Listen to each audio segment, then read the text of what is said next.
Cyberabad police commissionerate के Mylardevpally police station limits में एक शख्स के कत्ल की अफसोसनाक वारदात पेश आई, जिसमें इस्माइल नाम वाले एक आदमी ने अपने ही खास बहन भाई साबिर को बेरहमान अंदाज में वजनी पत्थर डालकर हलाक कर दिया। जी हां, ये वाक़या 10 नवंबर इतवार की अलग सुबह वट्टेपल्ली के शमा कॉलोनी में सड़क पर पेश आया, जहां 32 साल उम्र वाले मोहम्मद इस्माइल ने अपने बहन भाई मोहम्मद साबिर अलियास सैफ के सर पर वजनी पत्थर से हमला कर दिया, जिसके नतीजे में साबिर की स्पॉट पर ही मौत वाक़ हो गई। मरहूम साबिर लिंगमपल्ली में टीवी मैकेनिक के तौर पर काम करके अपनी फैमिली की किफ़ालत किया कर रहे थे और वो शमा कॉलोनी में रहा करते थे।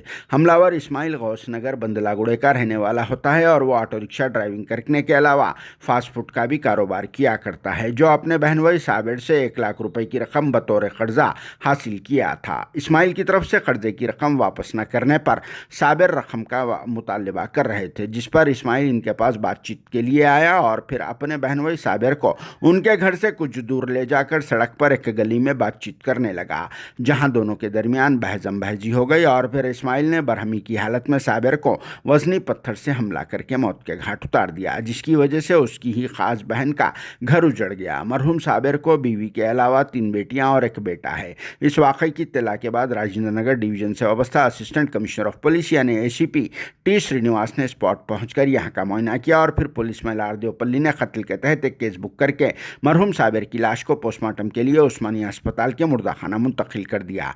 कहा जा रहा है कि इस्माइल ने एक प्लान के तहत रुपयों की खातिर अपने बहन भाई को हलाक कर दिया। हालांकि कर्जे की रकम पूछना कोई गलत बात तो नहीं है, मगर फिर भी इस्माइल ने गैर इंसानी हरकत को अंजाम देकर अपनी बहन और उनके बच्चों का गुनहगार हो गया। अगर उसको पैसे वापस लौटाना ही नहीं था तो फिर कर्जा लिया ही क्यों? Bureau report, RS news, Hyderabad. आज सुबह 4 बजे सैफ नगर वट्टेपल्ली में एक मर्डर हुआ बोल के इन्फॉर्मेशन आया।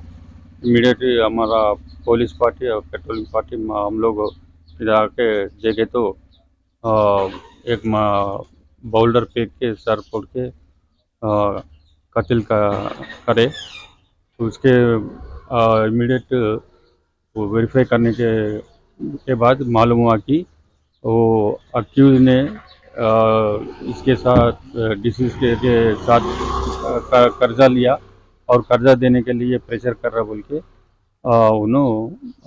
दोनों को झगड़ा हो के मार डाले। इससे और अभी केस रजिस्टर होने के बाद इन्वेस्टिगेशन कंप्लीट करके अक्यूज को अरेस्ट करके रिमांड कर देंगे। दोनों रिलेटिव है और ओन ब्रदर इन लॉ है, रिलेटिव है, अरेस्ट करते हो। ठीक है, थैंक यू।